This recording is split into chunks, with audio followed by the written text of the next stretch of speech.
Yo, what's good, YouTube? New video. This shit just popped up on my recommended, and what the hell? You should have, like, hold on. Thumbnail for. I have to see the thumbnail.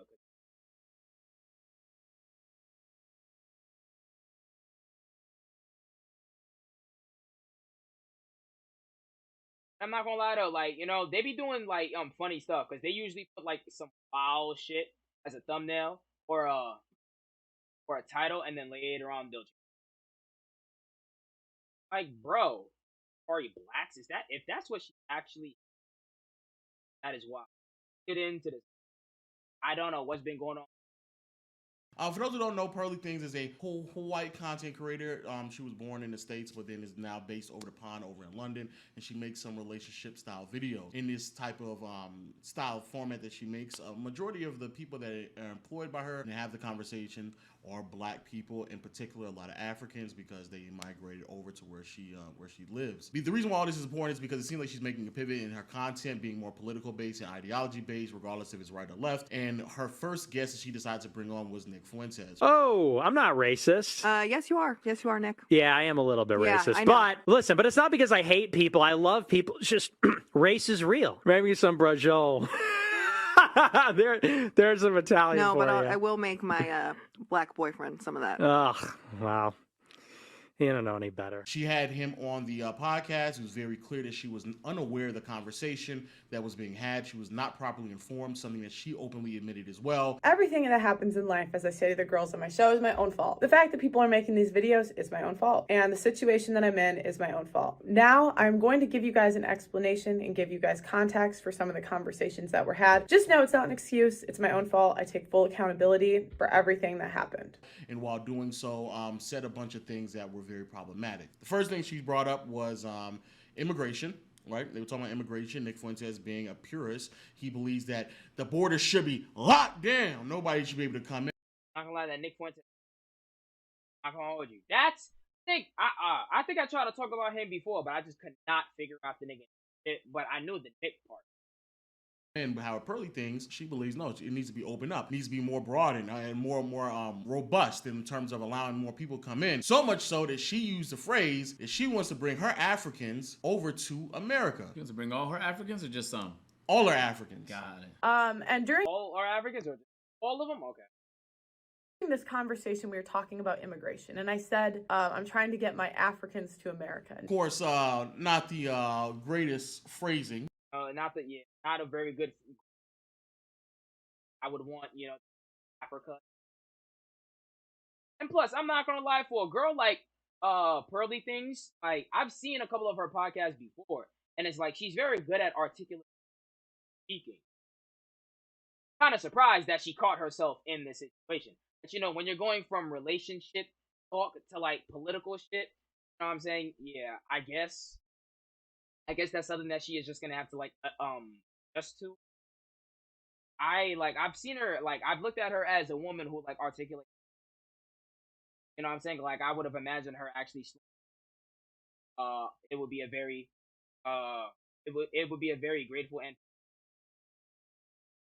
African. I was literally about to say African Americans. If African American, I'd be in Africa. Anyways, it would be a very progressive and very great thing for Africa to say. A simple sentence like that. Right, especially when you're dealing with somebody who was a known racist. Another comment that she made about was CP time. What people don't know, that is color people time. It's an ongoing joke amongst black people who are always late. Black people. Yeah, I've heard that before, and I've said the same before, and I've heard the same. But I'm not gonna lie though. When it comes to me, people be like Haitian. Like we don't say black. We even say, yo, Haitian people just show up whenever they feel like it. You know what I'm saying? Like we don't be saying, yo, black people show up whenever. Like we get specific. We're like, nah, Haitian people show up whenever they feel. I'm on my way because I thought I was already 10 minutes late when I was leaving. Yeah, well, it's okay. Blessing was more late African. Well, he's black. Yeah. See that black person right there? See that African right there? My employee, they're always late too, man. Don't worry about it. And also at the end of the conversation, one of her other employees, who also is Italian, Nick Fuentes is Italian apparently, and said that she denounced Nick Fuentes, and all the Italians denounced her. And Nick Fuentes' response was, And the Italians, we do not claim you. Oh, hey, the Italians don't claim you. You're the one dating a black guy. The Italians don't claim me. They don't claim you. Oh, no, they claim me. They claim me. I don't think so. They do. Italian guys, yeah. Italians, Tell an we're Italian big, guy we're about big your lovers. affinity for black guys. That'll go over real well. Good one, Nick. I'm going to be as optimistic Hey man, he's standing in his truth. That is, god damn, he is such a scumbag. as What the possible. fuck would give a nigga like him a platform? And say that the reason why there wasn't a pushback or any type of ongoing conversation with some of those comments is that, maybe, just tongue-in-cheek, maybe a couple of bad jokes here and there, But the thing that really pushed it over the edge is that Pearl was claiming that she agreed with Nick Fuentes that some of the atrocities over human history are embellished to control the narrative. And for whatever reason, Pearly Things thought it was relatable to say that slavery in America was also embellished. This sounds similar to the slavery stuff too, because that's literally the founder of, or the guy who made Roots said, I wanted a myth for my people to live by. So they often, but that's what they do, is they embellish, and I'm not trying to say it wasn't horrible, it was. Right. But they want to make it like more horrible so that they can control. How do you make something like slavery more horrible? What the fuck? Nigga, it happened. Like, nobody was trying to, like, blow it up for more, like, I don't get it. Like, what? For more sales? For what? For more ticket sales for his Roots movie, nigga? Like, what the fuck? Like, nigga, how can you make anything like slavery worse? That's what I don't get it. Like, I feel like they were trying to make it even worse than it sounded. Nigga, it's fucking slavery. How much worse can it get? Like, what the hell? Control people.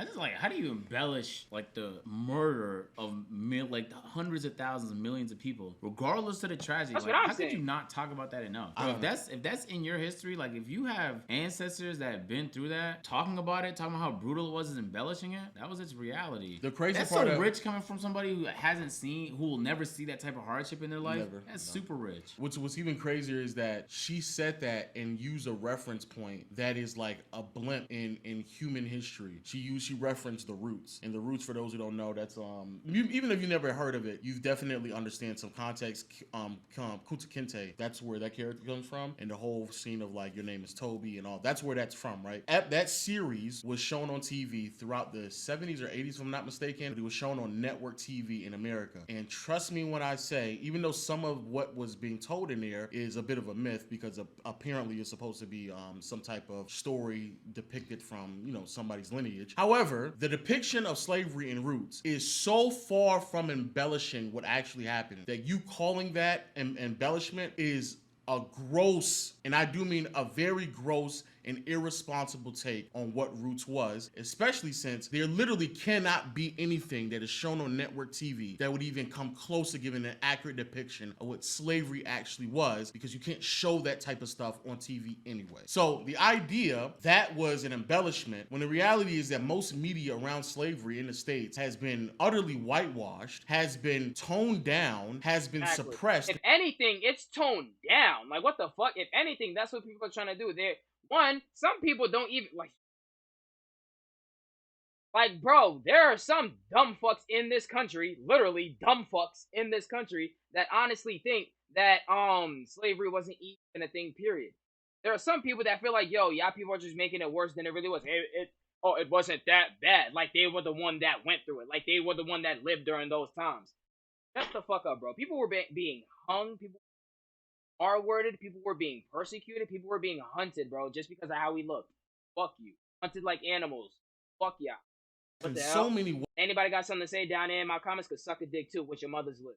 ways to come up with the take that it's been embellished when it's been the opposite. Again, very irresponsible. Same thing with Adam 22, where it seems like there's a bunch of white creators or people who are creators who infiltrate themselves in communities that they're not that familiar with, that they do not know much about, but they see the opportunity. When it comes to Adam 22, it was hip hop, and to validate himself in that space, he surrounded himself with a bunch of black people. However, he is so insensitive about the community and gave so little of a fuck about it. When given the opportunity, because he wanted to make the pivot, he brought in an own Ross's into the studio, interviewed him, and then told his black and brown employees, his employees of color, hey, y'all don't worry about who I got around here. Y'all just need to edit and upload these videos, get these clips out. Let's get it going now. And the same thing with Pearl. You are so insensitive to what's actually going on that you are participating in a conversation that, quite frankly, you do not belong in. I have no business. But to validate who you are in the space of the black manosphere or just relationships dealing with black people, you surrounded yourself with a bunch of black people, regardless if it's African Americans or Africans or someone with some form of descent through Africa. You surrounded yourself around those people to validate yourself, put yourself in conversation that you do not belong in, and when it's time to make the pivot, because the money drying up, because there's so many times you can get off. I found that my parents' relationship is easier because they've only dated each other and they've only had kids with each other. There's so many times that you can get off. If you're a virgin on your wedding night, you have an 80% chance of a happy marriage, but it drops to a 25% chance after like 5 to 7 partners. So you're basically ruined after like 5 to 7. Y'all don't know no better, man. Y'all all, you say you were 10, you were 10. Huh, y'all not 10. Well, how what's your dress size? How tall are you? So many times you can get that off. Now it's time to make the pivot, and you give so little of a fuck about the people that you surrounded yourself with who helped you build the platform. That's why I kind of like how I'm not really talking about just one thing. You know what I'm saying? Like, my topics aren't relationships. You know what I mean? I can talk about literally whatever the fuck I want. You know what I mean? So I like how I don't box myself so that I don't have to pivot to something else. Who you participate in the community with. I'll talk about whatever I'm in. The opportunity to bring on some more content, potentially your real color showed, and you brought in somebody who's a racist, but didn't surround yourself with the people, those same people that you've been surrounding yourself with the entire time. None of them were part of the dialogue. None of them were part of the conversation. You didn't inform yourself to actually give pushback. When it comes to those black women, though, you're quick with those comebacks. But when it came to Nick Fuentes, for whatever reason, you thought it was acceptable for you to sit down with somebody and be ill-informed about that, even though that conversation is much more serious and much more severe than the fucking quirky, oh man, what do you look for in a man? But you still sat down, and once it was all done, you said, all right, let's get this going. Chop this up, send this out, edit it, thumbnail, title it, make sure we get it live. And you were telling this to black people. Do you not understand how fucking crazy that sounds right now, bro? I think it's not even like as much of a black issue, surprisingly. I think it's more of like a wanted to succeed by any means issue. Because for sure, she's seen other people getting the same problem for having the same guy on their fucking network, not knowing what they're talking about, letting him get his talking points off, and having nothing to rebut him with. Literally, we talked about it a fucking week ago, but even before that, I seen him in conversations with people just on regular live streams as well. I don't hear from this nigga when he's by himself. Niggas is deciding to give him a platform. If you're gonna give him a platform, at least have a conversation worth having. Don't go in there uninformed. So I think it's just like when you're incentivized to want to say and do extreme things all the time,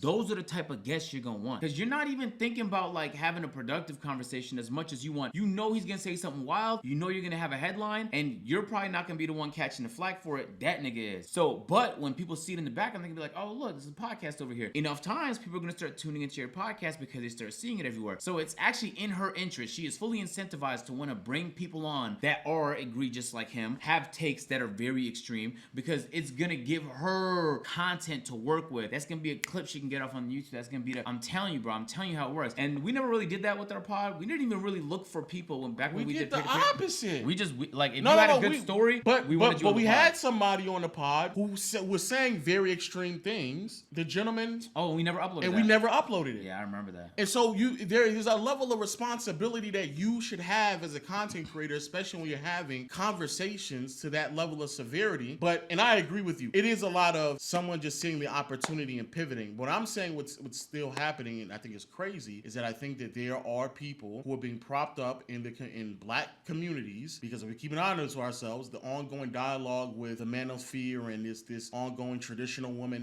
the conversation that we've been having for the last year and a half now, almost two really, has been, let's keep it a bean, on social media, has been popping because of black creators. Not saying there aren't other creators doing it, but the ones who have made it popular the most are black creators. And I think Pearly Things saw an opportunity, infiltrated in the conversation to validate herself in that convo, surrounding herself with a bunch of black people. The reason why I say it is because when you listen to her talk, even about the relationship shit, bro, she just says things, bro. It sounds like she's pandering to people. She sounds like, as they call it, a pick-me. It doesn't sound like she has any actual intellectual thoughts, nothing really contextualized. It just sounds like she's regurgitating the same talking points that she's heard from someone else, and she just wants to be even more extreme about it. I.e., I don't think women should vote. Huh? I don't think women should vote. Lord Jesus, keep on going.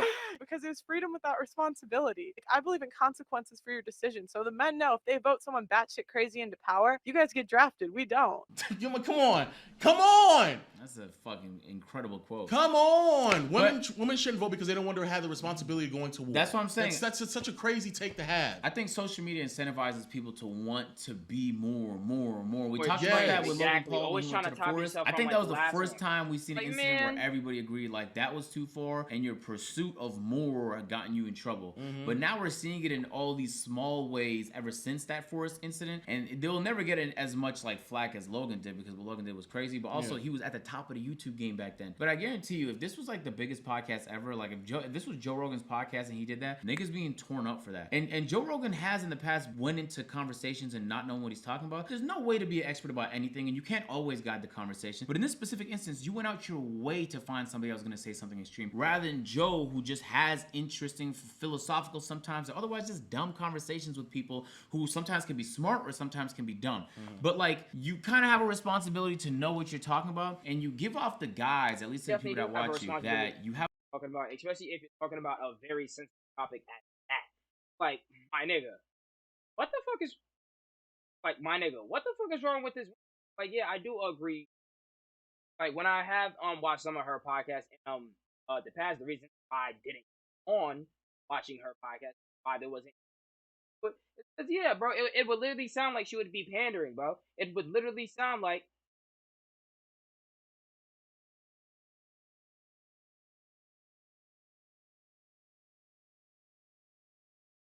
I mean, that can't be me.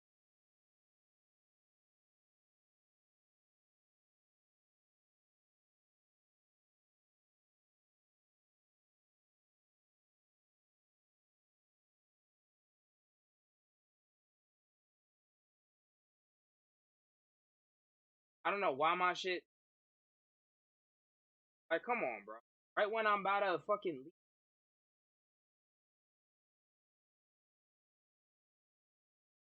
My second to last video. I should.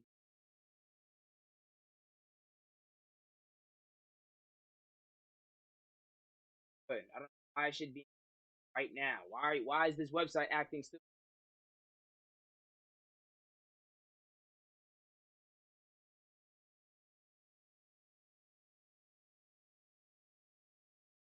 It's my second to last video. have a level of expertise when it comes to the relationship thing, but I think that just about anybody who watched that specific video will know that unfortunately you don't have no expertise when it comes to any of the conversation you was having with Nick Fuentes. You're not there yet, and just inform yourself, and that's like that's process. Literally it. It's but a, like it's just a but process. nowadays niggas just trying to think about how you can make revenue off it. And I low key I understand at the same time because you have people that you have hired that you disrespected on set, but you have people that you need to pay. There's bills that's gonna be you get hit every month regardless. So if your revenue falls off the map, that could be your business going under. That's the reality.